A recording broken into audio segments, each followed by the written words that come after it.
solution. So hello everyone, this is Gaurav. I hope you all are doing well.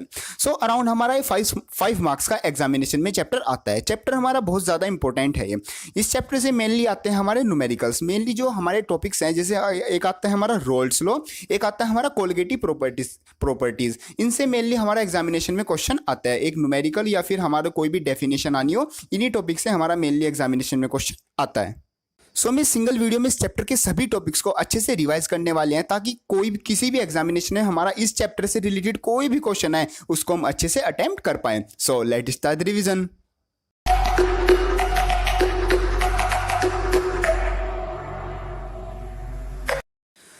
सबसे पहले term आती है हमारी सॉल्यूशन. जैसे चैप्टर का नाम भी हमारा सॉल्यूशन है, पहले इसको समझते हैं. इसका मतलब होता है आ होमोजीनियस मिक्सचर ऑफ 2 और more substances is known as solution. Means एक हमारा होमोजीनियस मिक्सचर होना किसी 2 या 2 से ज़्यादा सब्सटेंसेस का, उसको हम बोलते हैं सॉल्यूशन. और होमोजीनियस मिक्सचर का मतलब होता है कि हमारे जो सॉल्यूट होता है और जो सॉल्वेंट होता है, मीन्स जो हम मिक्स करते हैं आपस में जिन चीज़ों को, वो आपस में एक मतलब यूनिफॉर्मली मिक्स होते हैं. मीन्स ऐसे नहीं कि वो अलग अलग दिखते हैं, एक यूनिफॉर्मली मिक्सचर बनाते हैं, उनको बोलते हैं अपना होमोजीनियस मिक्सचर. और जो हमारा सॉल्यूशन होता है वो हमारा 2 चीज़ों से मिलकर बनता है मेनली. एक तो होता है हमारा सॉल्यूट और एक होता है हमारा सॉल्वेंट. सॉल्यूट मतलब जो हम उसमें डालते हैं, जैसे हमारा एक सॉल्यूशन होता है, मतलब हम मानते हैं सॉल्ट और वाटर का हमने सॉल्यूशन बनाया, तो उसमें जो हमारा वाटर होता है H2O, उसको हम कहते हैं सॉल्वेंट अपना. और जो हमारा वो नमक होता है, मीन्स हमारा सॉल्ट होता है कोई किसी भी तरीके का, उसको हम बोलते हैं अपना सॉल्यूट. और जो हमारा एक वाटर होता है, ये मतलब लाइन हमें याद रखनी है, जो हमारा वाटर होता है वो हमारा यूनिवर्सल सॉल्वेंट होता है. मीन्स उसमें हमारी मैक्सिमम जितने भी सॉल्यूट हैं मैक्सिमम हमारे वाटर में सोल्यूबल होते हैं. इसलिए इसको हम बोलते हैं अपना यूनिवर्सल सॉल्वेंट. सो नेक्स्ट आता है हमारा कंसंट्रेशन ऑफ सॉल्यूशन. इसका मतलब होता है जैसे हमारा कोई सॉल्यूशन है वो किस तरीके का है, कैसा दिखने में कैसा है, मींस मतलब कैसा है वो, तो उसको हम डिफाइन करते हैं कंसंट्रेशन ऑफ सॉल्यूशन से. इसको हम 2 चीज़ों से लेके चलते हैं. एक तो हम देखते हैं उसकी क्वालिटी, दूसरी देखते हैं हम उसकी क्वांटिटी. मीन्स जो उसमें सॉल्यूट है और सॉल्वेंट है वो किस क्वालिटी का है, और दूसरा वो किस क्वांटिटी में, उसके बिहाफ पर हमने इनको डिवाइड किया हुआ है. जैसे सबसे पहले आता है हमारा क्वालिटी से रिलेटेड, मीन्स क्वालिटेटिवली.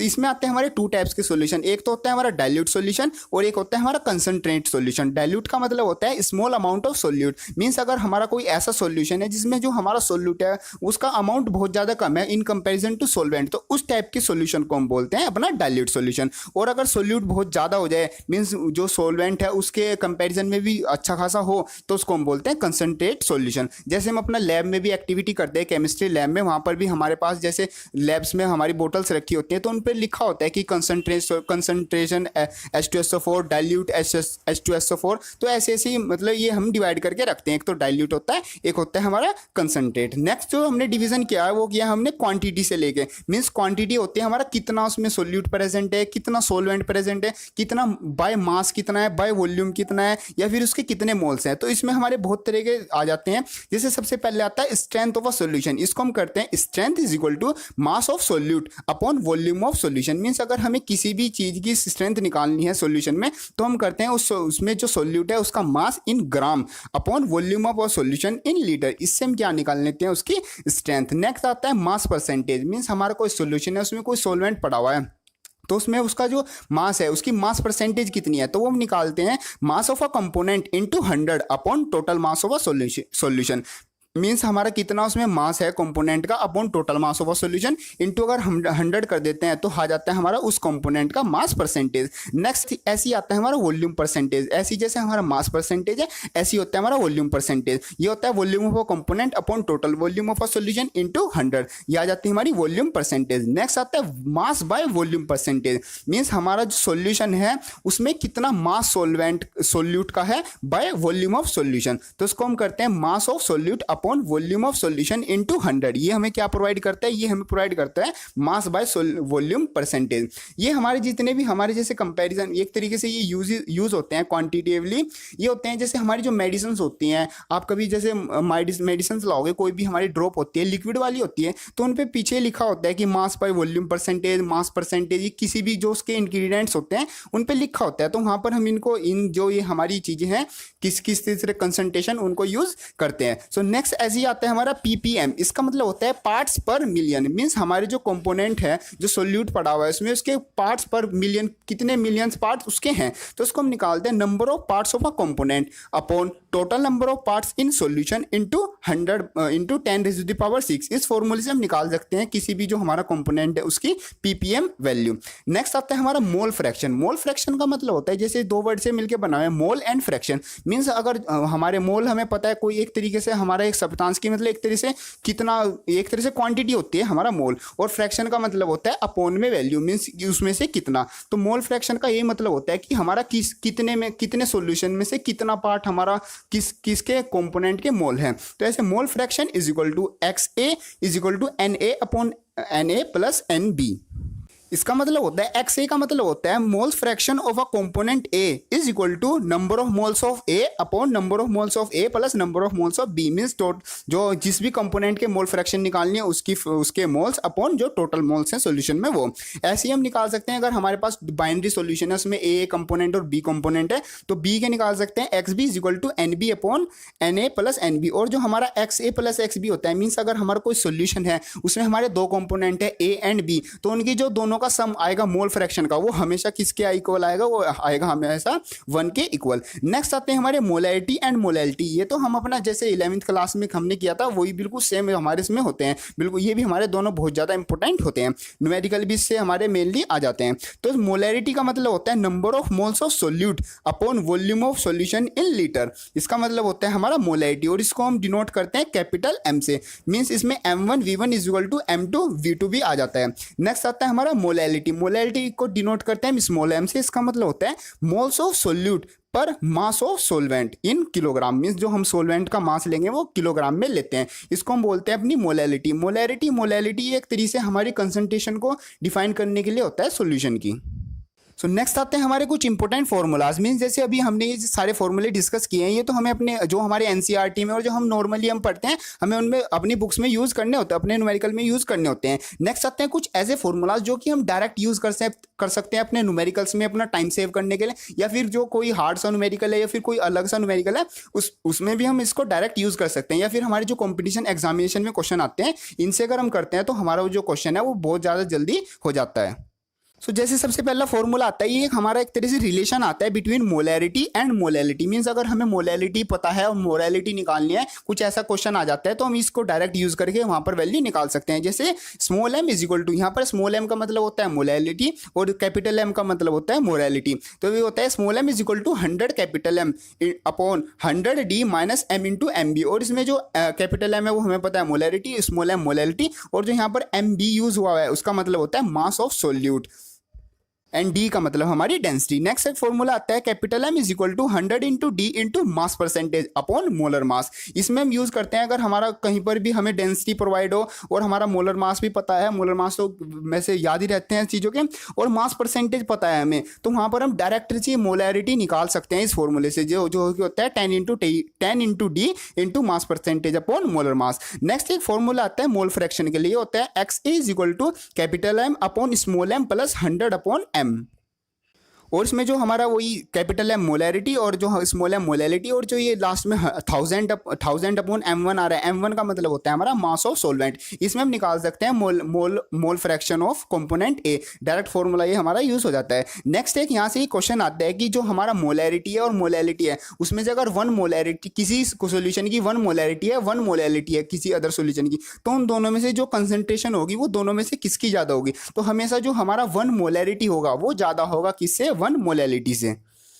बाकी जो ये हमारा टॉपिक होता है मोलैरिटी हमने अपना क्लास 11th में भी बहुत ज़्यादा किया होता है, तो वहाँ से भी हमारी बहुत चीज़ें वैसे ही क्लियर हो जाती हैं। यहाँ पर तो सिर्फ हमारा इसका एक थोड़ा बहुत नाम होता है और थोड़ा बहुत हम इसका यूज़ करते हैं। एक आते हैं हमारे कुछ रिलेशन जो कि हम न्यूमेरिकल में हमें यूज़ करने होते हैं, जैसे 1 centimetre cube is equal to 1 ml। कई बार हमको मिलीलीटर को सेंटीमीटर क्यूब में चेंज करना होता है, तो वहाँ पर याद नहीं रहता कि क्या क्या चेंज करना है, तो वहाँ पर हमें याद रखना है 1 centimetre cube is equal to 1 ml और 1 decametre is equal to 1 litre, ये होता है। नेक्स्ट आता है हमारा नेक्स्ट टॉपिक आता है हमारा सोल्यूबिलिटी। इसका मतलब होता है the maximum amount of solute in gram dissolved in 100 gram of solvent to form a saturated solution at a constant temperature is known as solubility.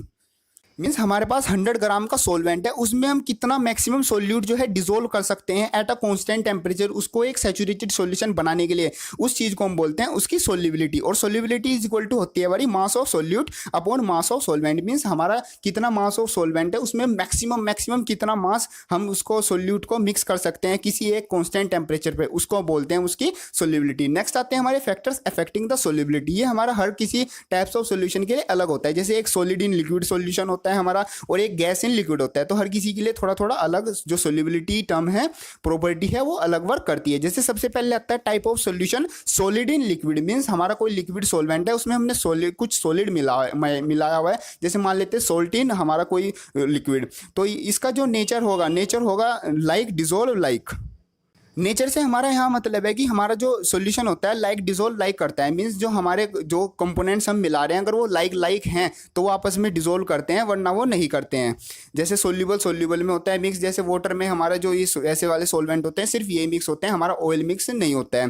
तो ऐसे आता है हमारा सेकंड पॉइंट की जो सोल्यूबिलिटी है उस पर टेम्परेचर का क्या इफेक्ट होता है। तो अगर हमारा जो किसी सोल्यूशन का जो प्रोसेस है वो एंडोथर्मिक है, तो अगर हम उसमें टेम्परेचर बढ़ाएंगे तो हमारी जो सोल्यूबिलिटी है वो भी इंक्रीज हो जाएगी। और अगर हमारा कोई सॉल्यूशन है उसका जो प्रोसेस है वो एक्सोथर्मिक है, मींस वो जो सॉल्यूशन है वो एक्सोथर्मिक है, वो रिएक्शन करने पर हीट बाहर देता है, तो उसका अगर वहां पर हम टेम्परेचर बढ़ाएंगे तो वहां पर क्या हो जाएगा, हमारी जो सोल्यूबिलिटी है वो डिक्रीज हो जाएगी। और प्रेशर का हमारा सोल्यूबिलिटी पे कोई खास इफेक्ट नहीं होता है, means pressure has no effect on solubility.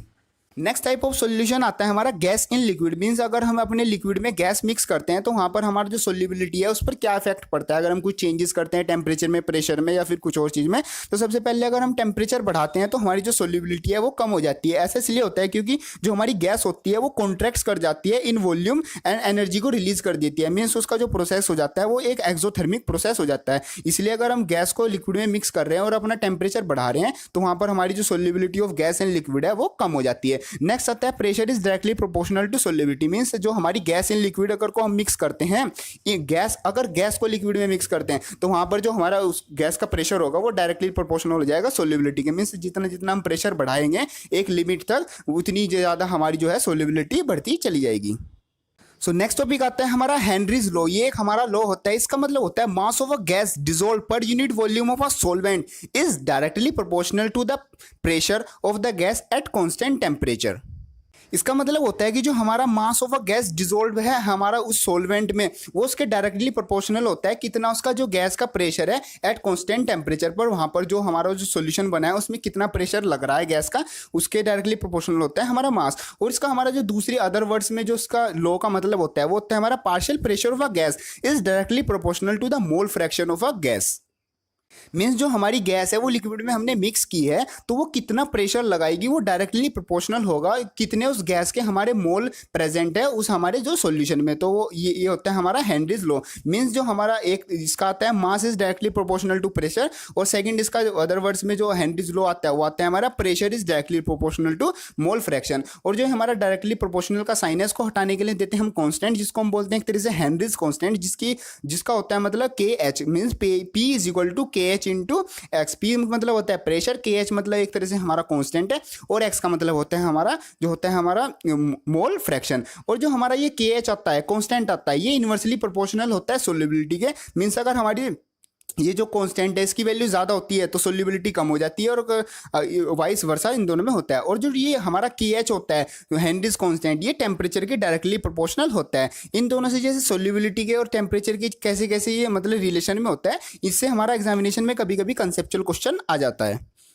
Next आती है हमारी एप्लीकेशन ऑफ हेनरीज लॉ। वो सिंपल सी हमारी इसकी एप्लीकेशन होती है। जैसे एक एप्लीकेशन आती है in the production of carbonated beverages और इन सॉफ्ट ड्रिंक्स। जैसे भी हम कोल्ड ड्रिंक लाते हैं अपने शॉप से, हम उसको लाके मतलब उसको बोतल को उसकी जो कैप है ओपन करते हैं तो हम क्या देखते हैं, थोड़ी सी गैस बाहर आती है, मतलब एक तरह से एक प्रेशर आता है, तो वहाँ पर हमारा हेनरीज लॉ ही यूज़ होता है। मीन्स हमारे जो गैस हमारी इस तरीके से भरी होती है उसमें एक तरह से वो गैस जो है वो जो पूरी वॉल्स है उस पर प्रेशर लगाती है, वहाँ पर ये जो हेनरीज लॉ है उसका यूज़ होता है। नेक्स्ट आता है एक हमारा वर्ड टर्म आती है एनोक्सिया। एनोक्सिया कभी कभी एग्जामिनेशन में एक शॉर्ट क्वेश्चन आ जाता है, व्हाट इज एनोक्सिया या फिर इसको हम क्या बोलते हैं। तो एनोक्सिया का मतलब होता है जैसे अगर हम अपने हाई एल्टीट्यूड्स पर जाएं तो हम कुछ खास इक्विपमेंट्स ना लेकर जाएं, मीन्स ऑक्सीजन सिलेंडर या फिर कुछ अच्छी अच्छी चीज़ें, जैकेट्स वैकेट्स या फिर कुछ बढ़िया ऐसी चीज़ें ना लेकर जाएं, तो हमें वहाँ पर मतलब जो ब्रीथिंग में ना प्रॉब्लम होने लगती है, तो उस प्रॉब्लम को हम बोलते हैं एनोक्सिया। एक आता है वर्ड हमारा बेंड्स। बेंड्स का मतलब होता है जैसे अगर हम सी में अंदर समुद्र में जाएं, अगर हम बहुत ज़्यादा डीप चले जाएं तो वहाँ पर भी हमें एक तरह से ब्रीथिंग में प्रॉब्लम होने लगती है, उस प्रॉब्लम को बोलते हैं बेंड्स। यहाँ से हमारा मेनली शॉर्ट क्वेश्चन एग्जामिनेशन में कभी कभी आ जाता है कि व्हाट इज एनोक्सिया या फिर what is bends application of Henry's law, ऐसा क्वेश्चन एग्जामिनेशन में आ जाता है। सो नेक्स्ट टॉपिक आता है हमारा वेपर प्रेशर। इसका मतलब होता है the pressure exerted by a vapour above the liquid surface in equilibrium with the liquid at a given temperature is known as vapour pressure. Means जो हमारा प्रेशर होता है वेपर के थ्रू जो भी प्रेशर होगा उसको हम बोलते हैं in simple words vapour pressure. और जो हमारा वेपर प्रेशर होता है वो डायरेक्टली प्रोपोर्शनल होता है हमारे एक तरह से टेम्परेचर के, और दूसरा प्रोपोर्शनल होता है हमारा नेचर ऑफ लिक्विड। मीन्स किस तरीके का हमारा लिक्विड है वहां पर हमारा जो उसका वेपर प्रेशर रहेगा उस पर ही डिपेंड करता है। So next and most important topic आता है हमारा चैप्टर का, जो कि होता है हमारा रोल्स लॉ। इससे हमारा न्यूमेरिकल एग्जामिनेशन में 100% आता है। इसका मतलब होता है the partial pressure of a volatile component present in a solution is directly proportional to the mole fraction of that component at a given temperature. Means हमारा जो पार्शियल प्रेशर होता है किसी भी कंपोनेंट का हमारे सॉल्यूशन में जो मिक्स होते हैं कंपोनेंट्स, वो जो उसका जो पार्शियल प्रेशर होगा वो डायरेक्टली प्रोपोर्शनल होता है हमारे मोल फ्रैक्शन के। मींस हमारे कितने उसमें जो कंपोनेंट है मोल फ्रैक्शन है इतना ही उसका हमारा प्रेशर होगा। Means P A is directly proportional to X A. Means partial pressure of component A is directly proportional to the mole fraction of a component A. और इसको हम जैसे प्रोपोर्शनल साइन है इसको हटाने के लिए कांस्टेंट देते हैं जो कि होता है P A is equal to K into X A. ये होता है हमारा रोल्स लॉ। नेक्स्ट इसमें एक हमारा आता है जैसे Raoult's law become a special case of Henry law. Means जो हमारा हेनरीज लॉ होता है और जो हमारा रोल्स लॉ होता है उसका एक हमारा स्पेशल केस आता है। वो कब बनता है, जैसे हमारा इसमें जो कांस्टेंट होता है के एच, जब ये हमारा पी नोट ए बन जाए तो उसको हम बोलते हैं special case of roles law और हमारा हेनरीज लॉ। इसमें क्या होता है जैसे हमारा यहाँ पर हम अगर हम मोल फ्रैक्शन को 1 रख देते हैं इस फॉर्मूले में P A is equal to K into X A, अगर इसमें एक्स ए की वैल्यू 1 रख देते हैं तो हमारा क्या आ जाता है, जो हमारा पी ए है वो किसके इक्वल आ जाता है, के ए के। मीन्स जो वहाँ पर कांस्टेंट है वो प्रेशर के इक्वल आ जाते हैं और यहाँ पर वो प्रेशर होता है उस प्रेशर को हम बोलते हैं P note A. Means vapour pressure of a pure solvent. Means जो कंपोनेंट था उसका जो प्योर जो वेपर प्रेशर होता है प्योर का उसको मानते हैं पी नोट ए। तो फॉर्मूला हमारा बन जाता है P A is equal to P note A into X A. Means vapour means partial pressure of a component A is equal to vapour pressure of a pure solvent A into X A. Means हमारा mole fraction of component A. इसको बिल्कुल आसानी से हमें समझना है, बिल्कुल अच्छे से समझना है, क्योंकि यहाँ से न्यूमेरिकल पक्का एग्जामिनेशन में आता है और इसलिए कोई भी कंफ्यूजन यहाँ पर नहीं होना है। सिर्फ ध्यान क्या रखना है, यहाँ पर कंफ्यूजन मेनली नोट वाले में होता है। तो जहाँ पर भी पी नोट ऐसा कुछ होगा, पी नोट ए या फिर पी नोट 1, तो वहाँ पर उस कंपोनेंट का क्या होगा, वो एक मतलब वेपर प्रेशर, वो एक प्योर कंपोनेंट का वेपर प्रेशर होगा। मतलब कोई और मतलब एक्स्ट्रा इफेक्ट उस पर नहीं लेंगे, तो वो होगा हमारा एक वेपर प्रेशर होगा प्योर सॉल्वेंट। नेक्स्ट आता है हमारा फॉर बाइनरी सोल्यूशन। मीन्स जो हमारा रोल्स लॉ है अगर उसको बाइनरी सोल्यूशन में लगाए, वहाँ पर 2 कंपोनेंट है तो वहां पर जो पार्शियल प्रेशर होगा ए कंपोनेंट का वो होगा हमारा is equal to P note A into X A. और जो पी बी होगा मीन्स जो partial pressure of B component होगा वो होगा P note B is into X B. Means vapour pressure of a component A into जो partial pressure वो जो हमारा मोल फ्रैक्शन है ए का, उनकी मल्टीप्लाई करके हमारा आ जाएगा पार्शियल प्रेशर ऑफ ए। ये हमारा जो पी नोट ए होता है इसको हम हमारा जो कांस्टेंट है कि उसकी जगह यूज करते हैं और इसको बोलते हैं हम अपना एक स्पेशल केस होता है। मीन्स जहाँ पर हमारा रोल्स लॉ और जो हेनरीज लॉ दोनों मिक्स करके एक तरीके से हम यूज करते हैं। सो नेक्स्ट एक पॉइंट आता है हमारा अकॉर्डिंग टू डेल्टन्स लॉ। तो जो हमारा डेल्टन्स लॉ है उसका मतलब होता है कि जो हमारा टोटल प्रेशर होता है किसी भी सॉल्यूशन का, कि वहाँ पर जो टोटल प्रेशर आएगा वॉल्स पर लग रहा है, तो वो जितने भी हमारे उसमें कंपोनेंट है उनका जो पार्शियल प्रेशर लग रहा है, जो अलग अलग प्रेशर लगा रहा है, उनके सम के इक्वल होता है। जैसे P total is equal to P A plus P B. Means total pressure of a component is equal to partial pressure of a component A plus partial pressure of a component B, उन दोनों के सम के equal होता है। तो जैसे हमें पता है पी ए की वैल्यू फॉर बाइनरी सोल्यूशन होती है हमारी P note A into X A और पीबी की वैल्यू होती है हमारी P note B into X B. तो इसी तरीके से हम इसको फॉर्मूले में रखते हैं। तो यहाँ से हम टोटल प्रेशर है उसका फॉर्मूला आ जाता है हमारा P T is equal to P note A plus X B into bracket P note B minus P note A. ये हमारा ये सिंपल फॉर्मूला होता है, मीन्स जो हमारा डेल्टा लो है इसको जो ये हमारी इक्वेशन थी इसमें हमने अपना जो पी ए और पी बी की वैल्यू थी सिंपल हमने वो वैल्यू रखी है। ये जो फॉर्मूला निकल के आया इसको हम डायरेक्टली न्यूमेरिकल में यूज कर लेते हैं। तो नेक्स्ट आता है हमारा relation between Raoult's law and Dalton's law. जैसे रोल्स लॉ के अकॉर्डिंग क्या होता है, P A is equal to X A into P naught A और P B is equal to X B into P naught B. ये होता है हमारा according to Raoult's law, means partial pressure of component A is equal to mole fraction of component A into pure pressure of component A, means pure उसका जो pure component जो component है ए उसका जो प्योर प्रेशर है वो according to Dalton's law. और Dalton law के अकॉर्डिंग क्या होता है, हमारा जो टोटल प्रेशर होता है वो हमारा सम के इक्वल होता है, हमारा जितने भी हमारे उसमें कंपोनेंट है उनके पार्शियल प्रेशर के सम के इक्वल। सो यहाँ से एक फॉर्मूला आता है जैसे कि X dash A is equal to P A upon P B plus P A. तो यहाँ पर एक्स डैश का मतलब होता है कि हमारा जो कंपोनेंट है ए के जो मोल फ्रैक्शन है वो कंपोनेंट ए इन सॉल्यूशन, तो सॉल्यूशन में आते हैं P A upon P B plus P A. और यहाँ पर आ जाता है एक्स बी को भी निकाल लेते हैं P B upon P T, means जो हमारा जिसका भी हमें कंपोनेंट निकालना है उसका पार्शियल प्रेशर अपॉन वहाँ पर जो सॉल्यूशन है उसका टोटल प्रेशर रखकर हम वहाँ पर उसकी जो मोल फ्रैक्शन है उसकी वैल्यू आसानी से निकाल सकते हैं। ऐसी हमारी ये फॉर्मूले है इसको हम दूसरी फॉर्म में भी लिख सकते हैं, जैसे P A is equal to X dash A into P T और P B is equal to X dash B into P T. ये सिंपल जो हमारे रोल्स लॉ है और जो हमारा डाल्टन्स लॉ है इन दोनों को मिक्स करके हम इस तरीके से आसानी से लिख सकते हैं। सो नेक्स्ट हमारा एक केस आता है जैसे कि अगर हमारा जो सॉल्यूशन है उसमें जो सोल्यूट है वो नॉन वोलेटाइल हो और जो सॉल्वेंट है वो वोलेटाइल हो। जैसे एग्जांपल आता है NaCl का सॉल्यूशन और ग्लूकोज का यूरिया और शुगर इन वाटर। ये इस तरीके से हमारे जैसे सॉल्यूशन है तो उसमें जो हमारा प्रेशर होता है सॉल्वेंट का वो हमारा ग्रेटर देन होता है हमारे सॉल्यूशन के, मीन्स जो हमारा सॉल्वेंट सिंपल जो सॉल्वेंट है उसका प्रेशर ज़्यादा होता है इन कंपेरिजन टू जो हमारा सॉल्यूशन का प्रेशर बन के आता है। इस केस को हम डिस्कस करते हैं जैसे in the case of solute present in the solution is non volatile, means अगर जो हमारा सोल्यूट है वो नॉन वोलेटाइल हो तो जो भी हमारा वो प्रेशर लगाएगा उसका जो पार्शियल प्रेशर होगा उसका कोई इफेक्ट नहीं होगा। मींस जो पीबी की वैल्यू है पार्शियल प्रेशर हुआ कंपोनेंट बी मतलब हमारा जो सोल्यूट है उसकी जो वैल्यू हो जाएगी वो जीरो हो जाएगी, मीन्स वहाँ पर सिर्फ हमारा जो प्रेशर वर्क करेगा वो पी ए करेगा, मीन्स प्रेशर जो पार्शियल प्रेशर ऑफ कंपोनेंट ए मतलब हमारा जो सॉल्वेंट था सिर्फ वही वर्क करेगा। तो जैसे हमारा फॉर्मूला आता है P A is equal to P naught A into X A, तो यहाँ पर जो हमारा पी ए है पी ए की जगह सिर्फ हम डायरेक्ट लिख सकते हैं पी टी, मीन्स सिर्फ हमारा एक partial pressure P A he work कर रहा है तो उसको ही हम टोटल मान सकते हैं, means P T is equal to P naught A into X A. ये वाला फॉर्मूला भी हमारा न्यूमेरिकल के लिए बहुत ज़्यादा इंपॉर्टेंट होता है।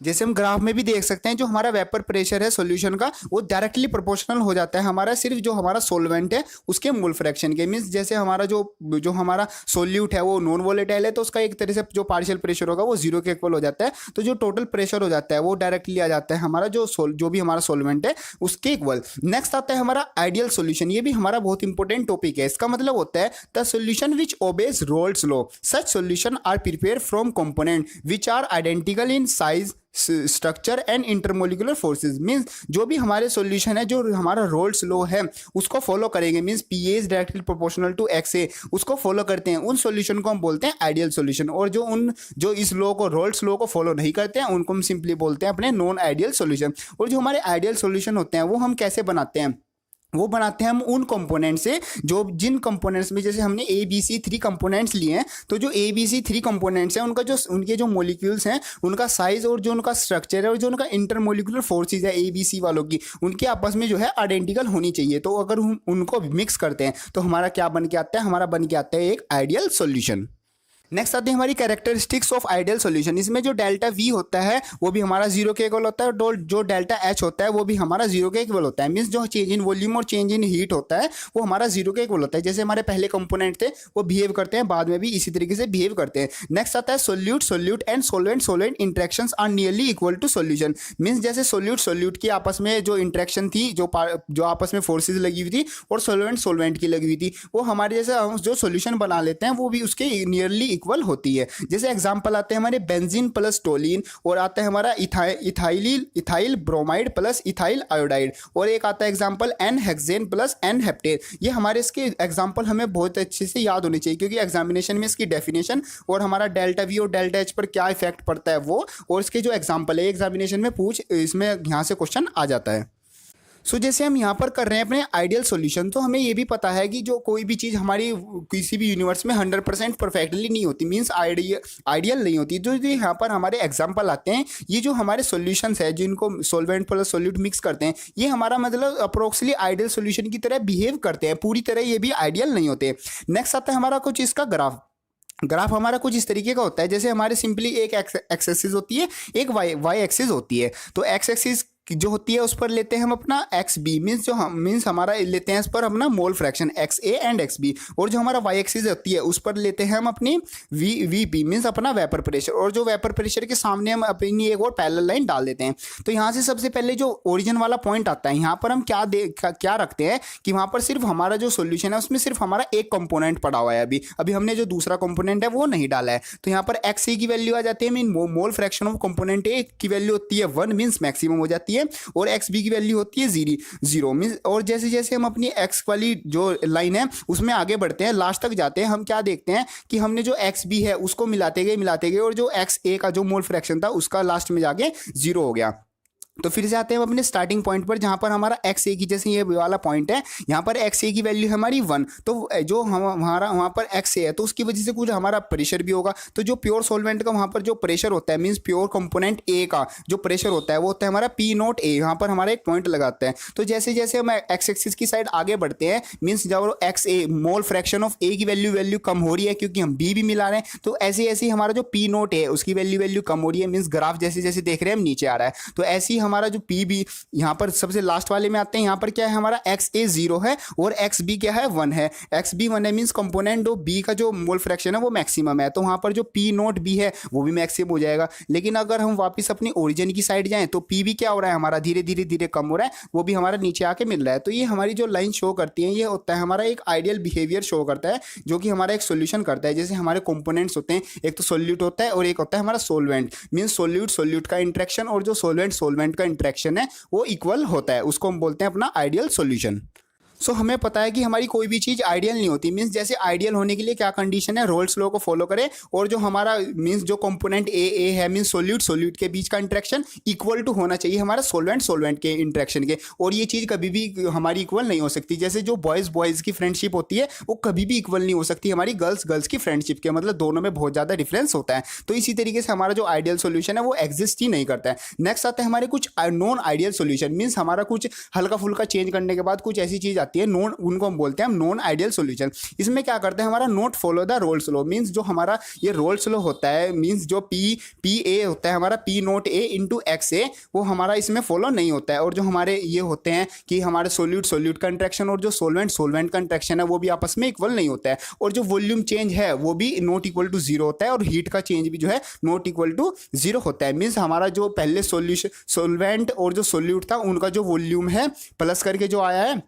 उसमें भी हमारा कुछ चेंज होगा लास्ट में जब हमारा सॉल्यूशन बन जाएगा, और जो हमारा जो पहले जो दोनों की हीट थी वो लास्ट में जब दोनों को सॉल्यूशन बना लेंगे, सोलवेंट प्लस सोल्यूट का जो पहले हीट थी और जो बाद में जो मिक्स करके हीट आएगी वो भी क्या होगी, अलग अलग होगी। तो इसको हम बोलते हैं अपना नॉन आइडियल सॉल्यूशन। और ये तो हमारा पॉइंट आता है कि हमारा सोल्यूट एंड सोलवेंट का जो इंट्रैक्शन है वो डिफरेंट होगा सॉल्यूशन से। नेक्स्ट आते हैं हमारे types of non ideal solution, means जैसे हमारा कोई आइडियल सॉल्यूशन तो नहीं होता है लेकिन हमारे नॉन आइडियल सॉल्यूशन है। तो नॉन आइडियल सॉल्यूशन भी हमारे 2 टाइप्स के आते हैं, मींस जो हमारी जो फ्रेंडशिप है आपस में वो या तो उनसे भी अच्छी हो सकती है या उनसे जो बॉयज़ हैं उनसे भी बेकार उनकी हो सकती है, वैसे मैक्सिमम।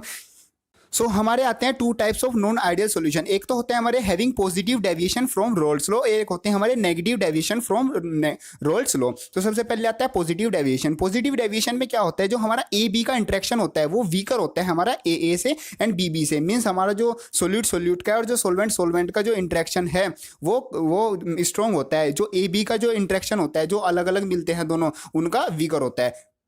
और उसमें जो हमारे मेन पॉइंट्स आते हैं वो आते हैं हमारी जो डेल्टा हीट होगा, जो मतलब हीट चेंज होगा वो हमारा पॉजिटिव होगा, और जो डेल्टा वी होगा मतलब वॉल्यूम में चेंज होगा वो भी हमारा एक पॉजिटिव होगा, मीन्स जो हमारा सोल्यूशन का वो ज़्यादा आ जाएगा। तो इसमें जो हमारा partial pressure of component A होगा वो भी हमारा ग्रेटर देन होगा pure pressure of component A into mole fraction of A. इसके एग्जाम्पल आते हैं हमारे C2H5OH प्लस H2O और एसीटोन प्लस C2H5OH। ये हमारे कुछ एग्जाम्पल आते हैं। एग्जाम्पल हमें इसके जरूर हमें याद होने चाहिए क्योंकि एग्जाम में एग्जाम्पल इसमें से ज़्यादातर पूछे जाते हैं। नेक्स्ट आता है हमारा जिनका नेगेटिव डेविएशन। नेगेटिव डेविएशन में क्या होगा, जो ए बी का इंटरेक्शन होगा, मीन्स जो हमारा सोल्यूट और सोलवेंट है उनके बीच का जो इंटरेक्शन होगा वो हमारा ज़्यादा होगा, किन से, सोल्यूट से और सोलवेंट से। और इसमें क्या होगा कि जो हमारा पी ए होगा, पार्शियल प्रेशर ऑफ ए, वो लेस देन होगा partial pure partial pressure of component A into जो हमारा मोल फ्रैक्शन है। और जो हमारी इसमें डेल्टा ईच होगी, मतलब जो हीट होगी वो नेगेटिव होगी, और जो डेल्टा वी होगा मीन्स जो चेंज इन वॉल्यूम होगा वो भी क्या आएगा, हमारा नेगेटिव आएगा। जैसे इसके एग्जांपल आते हैं हमारे, जैसे आता है एसीटोन प्लस क्लोरोफॉर्म, इसी तरीके से हमारे इसके एग्जांपल आते हैं। हमारे इतने सारे एग्जांपल है, इसमें से मिनिमम हमें 2 तो हमेशा सबके याद होने चाहिए। नेक्स्ट आते हैं हमारे जो पॉजिटिव और नेगेटिव डेविएशन है, इसके ग्राफ आते हैं। ग्राफ भी हमारे बहुत सिंपल इसके ग्राफ हैं। जैसे फर्स्ट वाला ग्राफ किया जो हमारा आइडियल सॉल्यूशन के लिए था, सिर्फ हमें वो वाला समझना है, ये वाले तो हमारे अपने आप आ जाएंगे। जैसे हमारा फर्स्ट वाला ग्राफ था उसमें क्या आ रही थी, हमारी स्ट्रेट लाइन आ रही थी। लेकिन हम अगर जिसको प्रैक्टिकली करते हैं, अपना रोल्स लॉ लगा के सोल्यूशन मिला के इसको प्रैक्टिकली नोटिस करते हैं, तो हमारी स्ट्रेट लाइन नहीं आती है। मीन्स जो वैल्यू है वो एक स्ट्रेट वैल्यू नहीं आती ऊपर, मतलब या तो उस स्ट्रेट लाइन से कम आती है या स्ट्रेट लाइन से ज़्यादा आती है। जैसे उसी तरीके से है इसमें हमारा, जैसे एक साइड है हमारा वेपर प्रेशर और एक साइड आता है हमारे मोल फ्रैक्शन। तो जैसे जैसे हमारा एक्स ए बढ़ रहा है, मतलब एक्स बी वाली वैल्यू बढ़ रही है और एक्स ए की वैल्यू कम हो रही है, ऐसी तरीके से हमारा जो partial means pure solvent pure A का जो प्रेशर है वो कम हो रहा है। लेकिन जो कम हो रहा है वो पहले तो क्या हो रहा था, हमारा बिल्कुल एक स्ट्रेट लाइन में हो रहा था, लेकिन अब वो स्ट्रेट लाइन में नहीं हो रहा है। पॉजिटिव डेविएशन ग्राफ के लिए वो स्ट्रेट लाइन में नहीं हो रहा है, वो जो पॉजिटिव की वैल्यू आ रही थी उससे ज़्यादा आ रही है। मीन्स किसी पॉइंट पर जैसे स्ट्रेट लाइन पर यहाँ पर कुछ वैल्यू थी, तो वहाँ पर जो अगर हम प्रैक्टिकली देख रहे हैं तो उससे ज़्यादा वैल्यू आ रही है। और इसी तरीके से होता है हमारा नेगेटिव में। नेगेटिव में क्या होता है, जो स्ट्रेट लाइन में जो वैल्यू आ रही है अगर हम प्रैक्टिकली उसको नोटिस करें तो वो उससे कम आती है। बिल्कुल ग्राफ हमारे सेम ही है, जैसे सिर्फ हमको एक समझना है, जो हमारा आइडियल गैस वाला है उसको आसानी से समझ लो। और इसमें जो स्ट्रेट लाइन है, स्ट्रेट लाइन की जगह हमारे जो पॉजिटिव के लिए है वो बाहर की साइड आ जाता है एक तरीके से सिंपल वर्ड्स में समझने के लिए। और जो नेगेटिव के लिए है, नेगेटिव के लिए जो कर्व आता है वो अंदर की साइड आ जाता है। मीन्स जो मोल फ्रैक्शन वाली लाइन है उसकी साइड हमारा कर्व आ जाता है। नेक्स्ट जो टॉपिक आता है वो आता है हमारा कॉन्स्टेंट बॉइलिंग लिक्विड मिक्सचर्स और आइसोटोप्स। इसकी डेफिनेशन कभी कभी एग्जामिनेशन में आ जाती है। इसका मतलब होता है the liquid mixtures which boils at same temperature without undergoing any change in composition. Means अगर हमारे पास, मान लो मेरे पास कोई सॉल्यूशन है, उसमें 2 तरह के लिक्विड मिले हुए हैं, दोनों का जो बॉइलिंग पॉइंट है वो 50-50 डिग्री सेल्सियस है, तो मैं उनको कभी अलग नहीं कर पाऊंगा। तो उस जैसे सॉल्यूशन को हम बोलते हैं अपना एजियोटोप्स। इसमें क्या होता है, it is not possible to separate them, उसको हम सेपरेट ही नहीं कर सकते। मीन्स दोनों कोई और कंडीशन लगा ले कि दोनों मिसिबल भी हैं दोनों, और दोनों में कुछ अलग ही बात हो तो कर सकते हैं, वरना वैसे अगर हम उनको, जैसे अगर दोनों का अलग अलग है जो हमारा बॉइलिंग पॉइंट है उसे तो हम सिंपली कर सकते हैं, लेकिन जो बॉइलिंग पॉइंट होता है वो क्या होता है, हमारा दोनों का सेम होता है। नेक्स्ट आते हैं हमारे टाइप्स ऑफ एजियोटोप्स। एजियोटोप्स हमारे 2 टाइप्स के होते हैं, एक तो मिनिमम बॉइलिंग एजियोटोप्स और एक होते हैं मैक्सिमम बॉइलिंग एजियोटोप्स। जो मिनिमम होते हैं उनका मतलब होता है non ideal solution shows positive deviation. Means जो हमारे नॉन आइडियल सॉल्यूशन है जो भी हमारे पॉजिटिव डेविएशन को शो करते हैं, जैसे हमारे बहुत सारे एग्जाम्पल थे, वो हमारे क्या होते हैं, मिनिमम बॉइलिंग एजियोटोप्स। मीन्स उसमें से हमारे आते हैं मिनिमम बॉइलिंग एजियोटोप। जैसे ये वाला हमारा एग्जाम्पल है C2H5OH प्लस H2O, और इनकी इतनी परसेंटेज अगर हम मिक्स कर देते हैं तो हमारा क्या बन जाता है, एक बन जाता है हमारा मिनिमम बॉइलिंग पॉइंट एजियोटोप्स। और जो हमारे नेगेटिव डेविएशन वाले होते हैं वो होते हैं हमारे मैक्सिमम बॉइलिंग एजियोटोप्स, और उसके एग्जांपल होते हैं हमारे ये HNO3 प्लस H2O, और इनकी इतनी अगर परसेंटेज में हम मिला देते हैं तो हमारा क्या बन जाता है, एक एजियोटोप बन जाता है। मीन्स हमारा जो उनका दोनों सॉल्यूशन में जो हमारे मिक्सचर्स हैं, जो दोनों कंपोनेंट पड़े हैं, उनका क्या बॉइलिंग पॉइंट क्या हो गया हमारा, सेम।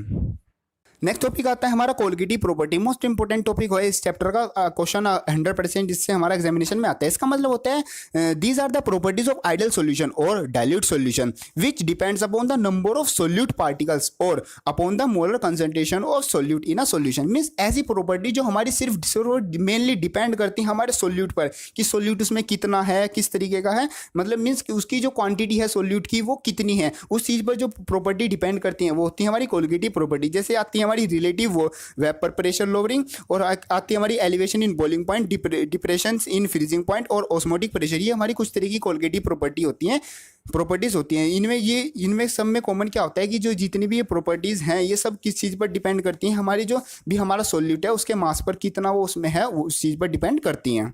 सबसे पहले जो प्रॉपर्टी आती है वो आती है relative lowering of vapour pressure. इसमें क्या होता है, when a non volatile solute is added to a solvent then vapour pressure of a solution becomes less than the pure solvent. Means अगर हमारा कोई सॉल्यूशन है, मींस हम सॉल्यूशन बना रहे हैं, उस सॉल्वेंट में हम क्या कर दें, नॉन वोलेटाइल सॉल्यूट मिला दें, तो वहां पर क्या होता है, जो हमारा वेपर प्रेशर बन के आता है सॉल्यूशन का वो कम होता है हमारा जो हमारा पहले सॉल्वेंट था उसके।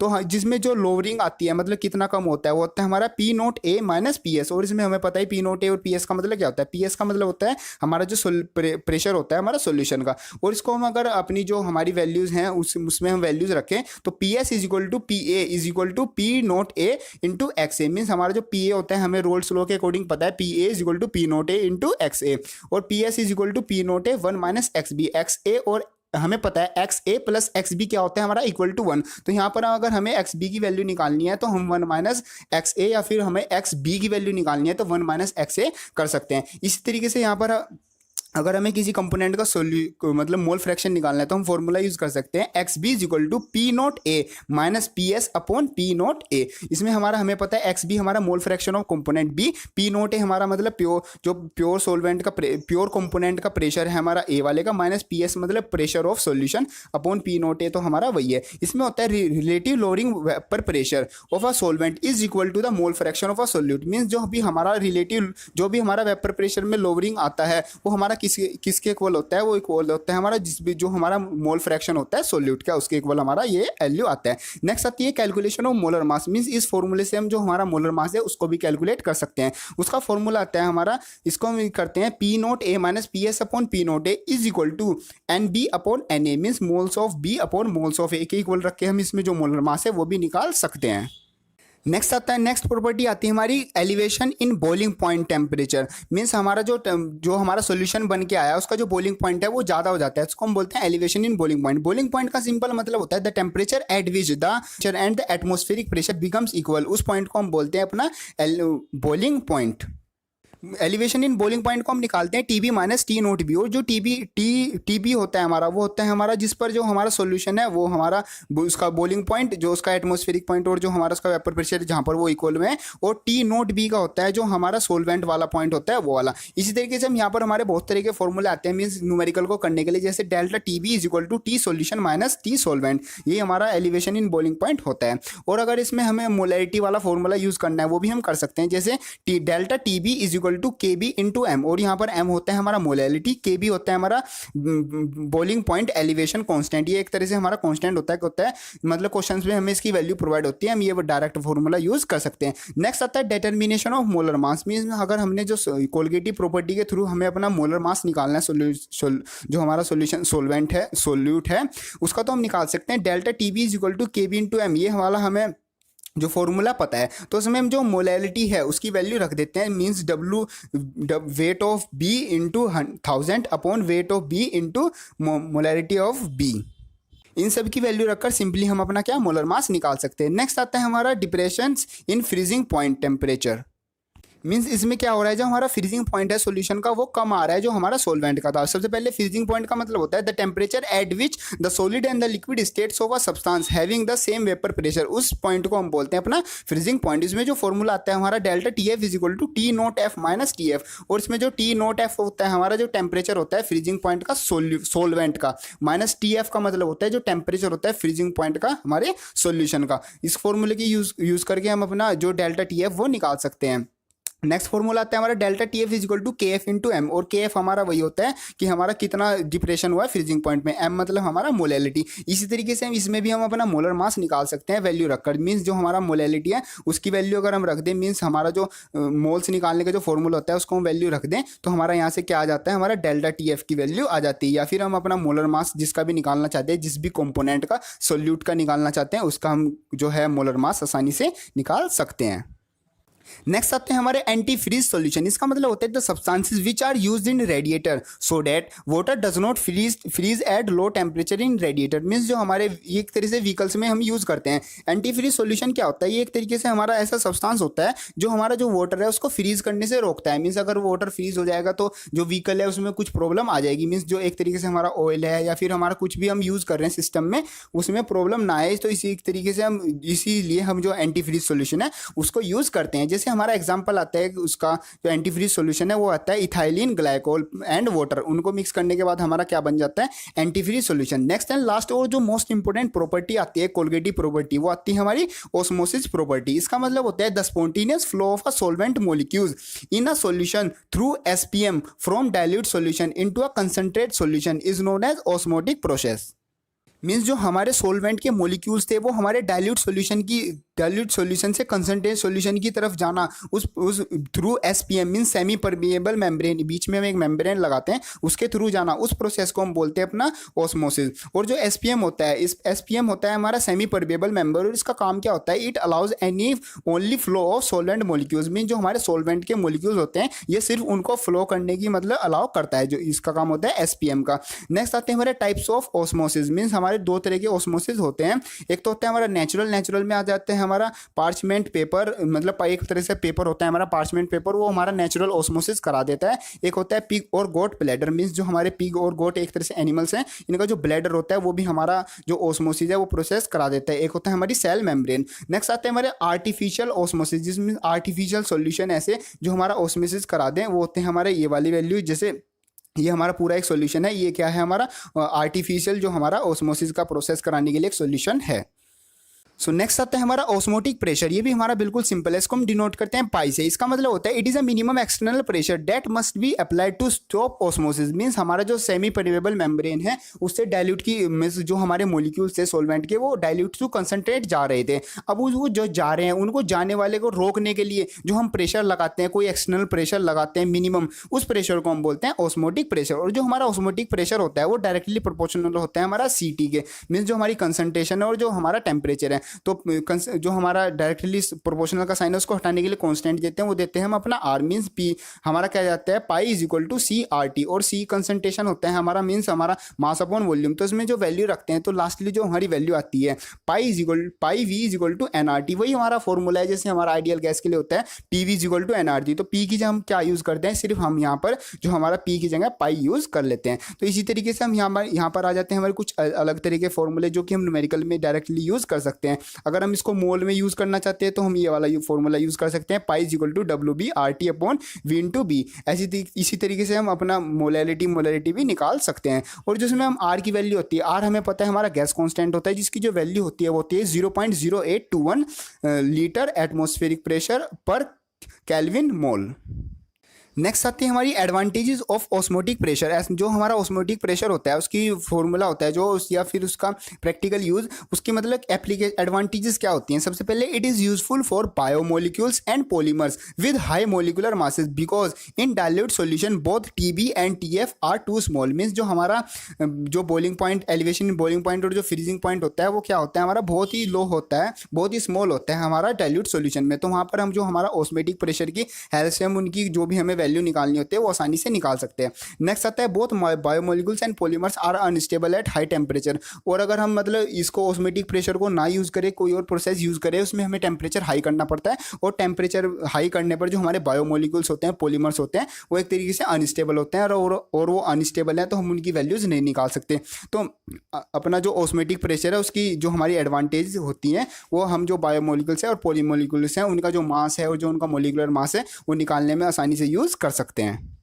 सो नेक्स्ट आते हैं हमारे types of solution on the basis of osmotic pressure. Means हमारे जो सॉल्यूशन होते हैं मेनली हमने 3 टाइप्स के डिवाइडेड किए होते हैं on the basis of osmotic pressure. Means जो पाई की वैल्यू होती है उसके बिहाफ पर हमने डिवाइड करे होते हैं। सबसे पहले आता है एक आइसोटोनिक सॉल्यूशन, मींस ऐसा सॉल्यूशन जिसमें जो पाई 1 है वो पाई 2 के इक्वल हो जाए, मींस दोनों का जो ऑस्मेटिक प्रेशर है वो इक्वल हो जाए। ऐसा सॉल्यूशन होता है जैसे एग्जांपल आता है the osmotic pressure associated with the fluid inside the blood cell is equivalent to that of 0.9% NaCl solution and